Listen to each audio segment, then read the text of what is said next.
everyone. Welcome to this quick video cast. We're here with Cyril, who is the director of Silicon Valley. Why don't we all just go around and introduce ourselves?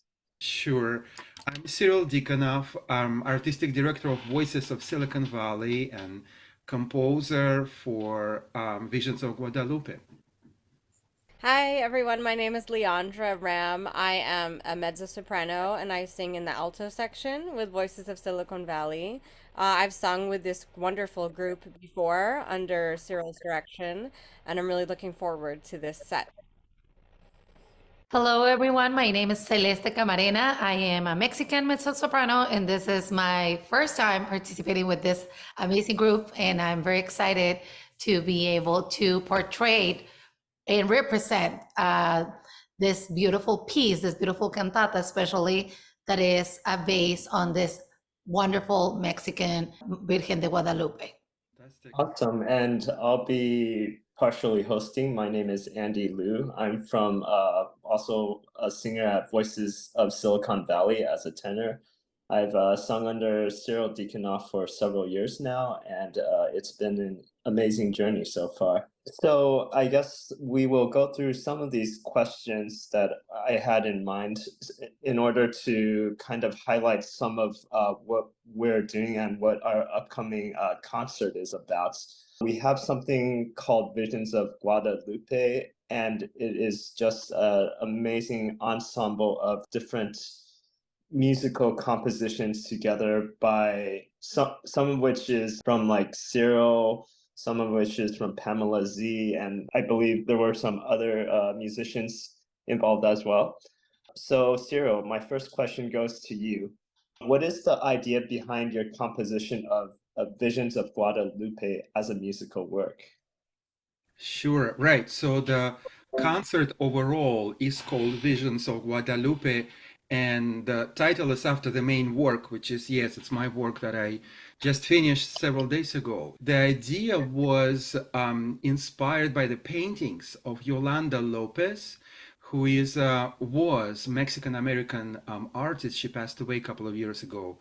And if you go and see it, it is three paintings, several women in her family, several generations of women in her family, the artist herself, her mother, and her grandmother. And obviously, they represent different generations, and therefore they are different. And you can tell when you look at them, they are different. But what unites them is Virgen of Guadalupe. They're sort of enveloped in that beautiful, beautiful dress of the Virgin of Guadalupe, all three of them in many different ways. So yeah, so that's basically the idea behind the work. That's interesting, Cyril. How did you come up with this idea? What inspired you? Well, I've always wanted to perform at an art museum. So when we started talking to the San Jose Art Museum, their curators suggested some of the current exhibits that they had. And when I looked at Yolanda Lopez's work, I just got really inspired. I always loved art museums. I think this was the first thing I told the choir at the very first rehearsal, is that I love art museums, just always dreamed of performing in one. And so when we began talking to San Jose Art Museum, we are bringing Yolanda Lopez, we're bringing her exhibit. And then I looked at the paintings.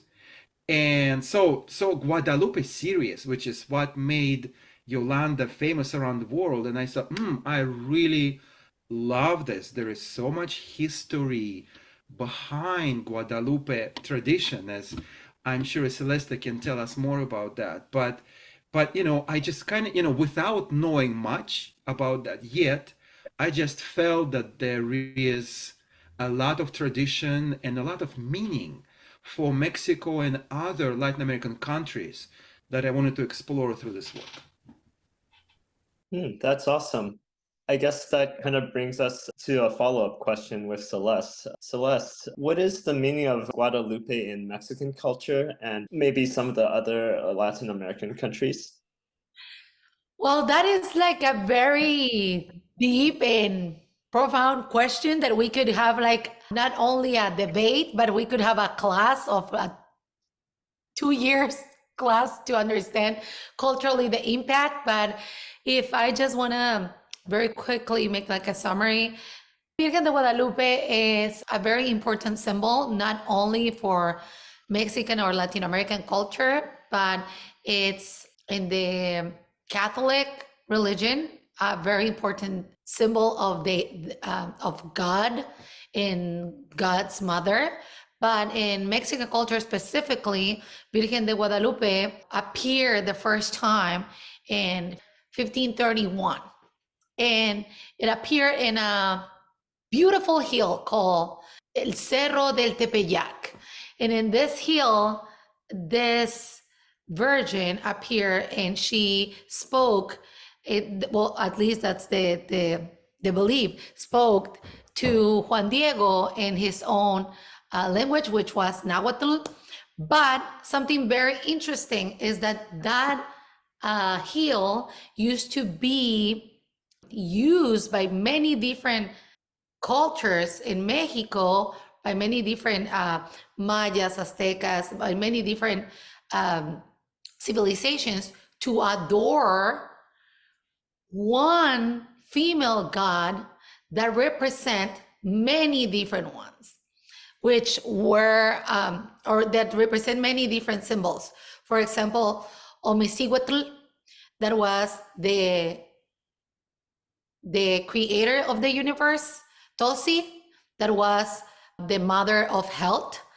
Cicuatl, which was in charge of dead. And Coatlicue, which was the god of fertility. So when Virgen de Guadalupe appeared on that hill, she unified the idea of those other four female goddesses. And more than being just a religious symbol, Virgen de Guadalupe represents everything that the earth, or all the power that a mother has. So Virgen de Guadalupe has been used also for Mexican independence as a symbol of freedom, a symbol, a representation of taking care of others, of a representation of justice. And it's so tight or so deep into a Mexican culture that has spread through all Latin America. But yeah, the first apparition was in 1531, if my memory is not, being fussy or something. Well, that's great detail, because I actually had no idea that there was such a significant cultural history behind all of this. Yeah, we're gonna say it in Mexico. Maybe not everyone is Catholic, or maybe not everyone is Christian or Protestant or Jewish or or Muslim, but we all are Guadalupanos, which means that everyone has this very strong connection to the representation of female power, by not only by female empowerment, but by female women being the creator and the protector of life.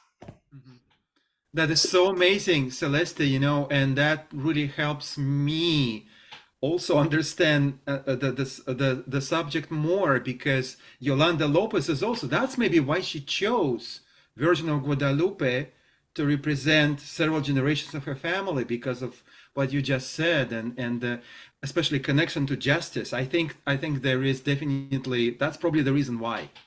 Yeah, I agree. So Celeste, I guess, how do you personally feel about this as a Mexican American descent? So, sorry, you got cut off. Could you repeat the question? What does it mean for you personally? Oh, well, I think I'm not a mother, but I see Virgen de Guadalupe as the mother of all Latin American cultures. Mm-hmm. And as a mother, and that's why it represents also justice, because a mother will love all their kids the same, and she will want for everyone happiness and equality and justice and freedom. But that doesn't mean that she's gonna guide them on the same path or on the same way. And as a Mexican, I told you, I might not be the best Catholic person, but I'm definitely a Guadalupana. I am definitely. Oh, wonderful. That is excellent.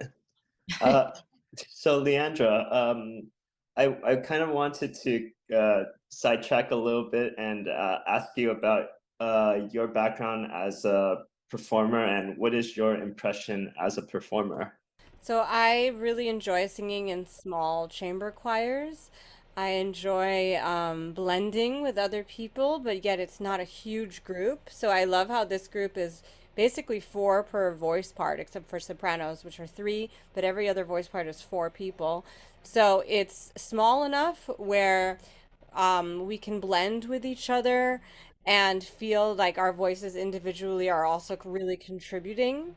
And it's one of my favorite types of performance art is singing in chamber choirs. What I really love about this particular piece that Cyril wrote is that it includes tracks that are played for the audience to hear, and then we come in with our live vocals, and then another track is played, and then we come in. One of the ones that really moves me is the Si se puede chant that's played. And that was a chant from the Dolores Huerta strikes, where they were like, "Yes, we can." When they had all of the strikes for the labor unions, when they were the farmers were having all of the strikes, and they had this really wonderful, the Cesar Chavez and Dolores Huerta came up with these chants to get everyone to strike along with them. So that one's really moving when I hear that, the si se puede, si se puede. And then that kind of inspires the next vocal entrance because I hear that coming from the speaker, and then that motivates the next thing that I sing. Another thing that's coming from the tracks is an Ave Maria chant, which is really beautiful. And it sounds like the female singer is in like a cathedral or something. It's really beautiful. And it's a very different vocal style from when I come in right after that, which is more of a folk sound I'm trying to do, more of like an earthy sound. So it's a really cool contrast to have the live vocals as well as the chants and the music coming from the that are played. That's pretty awesome. So this is addressed to the entire group now. If do you guys have any other inputs in regard to this upcoming concert that's coming up? I think it's October 22nd at the Mission Cultural Center in San Francisco. Well, I think both performances will be special because the one at the San Jose Museum of Art on Friday, the 20th, will be right at the museum where the Guadalupe paintings are right now. And so it'll be, very special. I don't know about Leandra and Celeste, but I'll be performing at the San Jose Art Museum, at any museum of art for the very first time. No, well, as a vocal director, I have performed concerts on a pipe organ at Legion of Honor, but not as a vocal director. So that'll be very interesting. And then now the Sunday concert at the Mission Cultural Center for Latino Arts, literally a few blocks away from the huge mural of Yolanda Lopez. And also there is an image of Virgin of Guadalupe there right next to Yolanda, and also with some civil rights symbols. So it's just, to be in the Mission in San Francisco, it'll be really, really special. So yeah, it'll be pretty important significance for both performances. Yeah. Well, in my case, I am pretty excited. This is my first time, as I mentioned, singing with this great group. But something that is very special about this performance to me is that sometimes when you are not in your country and when you are or either you are out of your country or you were born here, you were raised here, but you have Latin American or Mexican roots, you feel like that sound or like that representation of music is not portrayed as much. And then having this beautiful cantata in the heart of California, where all this movement, all this civil rights movements happen, and you get the opportunity to experience this wonderful symbol of power, which is La Guadalupana, in the middle of this beautiful San Francisco or San Jose that is so full of Latin American people. I just want to say to all the Latin American people not to miss it, because it's a connection with your roots in a new era, and it's just amazing. I'm so happy. I'm very excited, and I told all my friends, so I know that we're gonna have a lot of Latin American people there. So yeah. Yeah, I also want to just add that the repertoire for this particular concert set is so unique and special. So sometimes when you hear choruses or chamber choirs, it's all the same genre or rep that you've heard before, but this is really a special program. We're doing Penpal by Pamela Z, which is so unique, and it's also the same thing where you're going to hear a hybrid of live singing as well as stuff coming from the recording. We're doing a pop song, Easy on Me, which is so cool to hear trained classical singers sing that, because we are bringing our music education to it, which I think is really cool. It's like a new spin on singing. You know, just when I think of pop music, I don't think of a classically trained chamber chorus doing it. So it's such a cool thing that we're doing by bridging the genres. Yeah.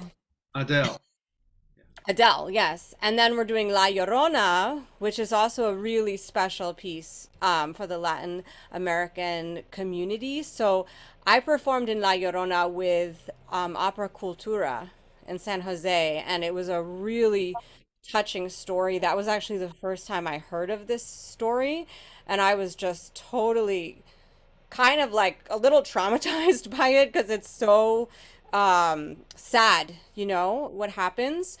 But it's really very, very moving. It's very emotional and moving, and it goes with the same theme of Mother Earth that Celeste was talking about, and like this female energy. So, which is very unique too, because it has all of these very crazy intervals, and where it's very, very difficult. We worked really hard to find our pitches and to make it precise. And I think it has this like spooky quality to it when you hear it. For sure. I don't know, Celeste, if you want to talk more about La Llorona, but I remember just from my learning about it, it really shocked me. But, you know, I didn't grow up with the story, but I don't know if you want to talk about it a little bit. Well, La Llorona, it's comes from a story from it's, I believe, oh my God, I don't want to say something that is a lie, but I believe that comes from the Maya mythology. But if it's Azteca, I'm so sorry, but I think it's Maya. And we have, this song has so many verses that nobody knows them all, because they all just keep adding and adding and adding, and everybody sings their favorites. So that's why there is not one unique version of La Llorona. But the story is about La Llorona was a woman that, to make it short, she drowned her kids to save them from suffering. And after she saw what she done, she regretted, and now her torment is to be always searching for her kids. And in Mexico, they tell the kids, you don't have to go outside when there is no sun, because La Llorona is searching for her kids.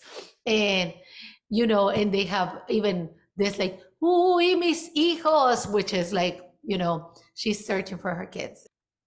It's a beautiful piece of how you never die, and how death is just part of the process of being alive. And as long as someone remembers you, you won't die forever. So yeah. But it's shocking. Like the story, as Leandra told, like if I tell it in detail, has so many details, and the opera is very creepy. It's a wonderful opera, but we're doing the piece, we're doing some of the verses, and everybody is invited to sing along. I know, I don't want to say that, but I'm sure everybody knows the verses. From what I remember, she kind of loses her mind a little bit when she's drowning her children, right? Like she's not in a right state of mind. That's what I remember. And then later, afterwards, she comes back into reality. She kind of goes into like a psychosis a little, and then she realized, what did I do? Is that right? Yeah. Yeah. It's scary. And as a mother, it's heartbreaking. It's totally heartbreaking. It's oh my God, it's devastating. It is. Yeah. Yeah, it sounds like there's a wealth of folklore and background to these pieces. So looking forward to it on the October 20th and October 22nd at the San Jose Museum of Arts and Mission Cultural Center. We look forward to hearing the pieces come to life. Yeah. Yeah, don't miss it. Be there, be square. Yeah, let's enjoy it. Please join us if you come, and yeah, let's celebrate.